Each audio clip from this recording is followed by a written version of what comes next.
vessel. That distance is closing. Again, this is just one more step as we continue to work recovery operations for Dragon Freedom, and we anticipate the lift of the Dragon capsule to occur here in just a few minutes.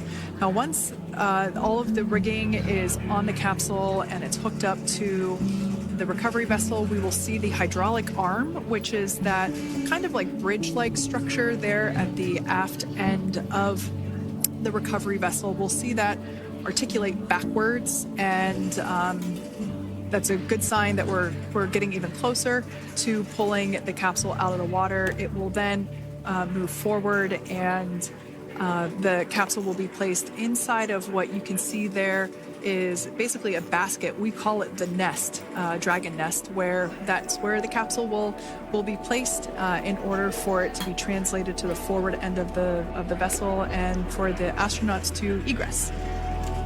And before that does take place, we'll have potentially views of the rigger go ahead and jump off of the spacecraft there.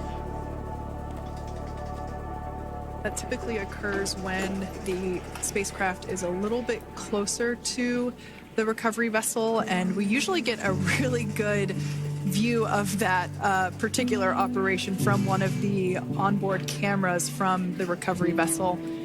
That is an operation that I have a lot of respect and admiration for, that individual that does that.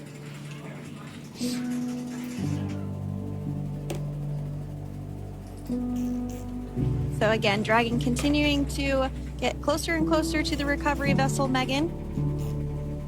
You see some of those ropes now coming into view as well. You are just joining us. Crew 9 splashed down off the coast of Tallahassee, Florida at 2:57 p.m. Pacific time with NASA astronauts Nick Hague, Butch Wilmore, Sunita Williams, and Roscosmos cosmonaut Alexander Gorbanov.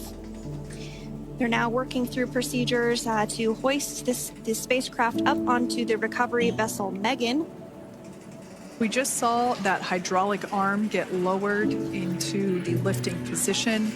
That arm will be the mechanism that is utilized to lift Dragon up and out of the water and into the nest located there at the aft end of the recovery vessel.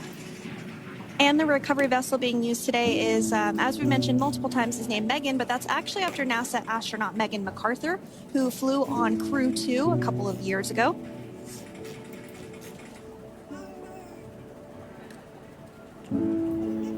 We're getting some views now from actually inside the boat. Yeah, you're exactly right. This view is straight down the recovery vessel. That platform that was closest to the camera, that is the egress platform. Freedom, rigging is almost complete. Approximately 5 minutes until capsule lift. Great news there from SpaceX Board. So about 5 minutes left until we see Dragon Freedom get lifted out of the water. That hydraulic arm, as I said before, is the mechanism that will lift it.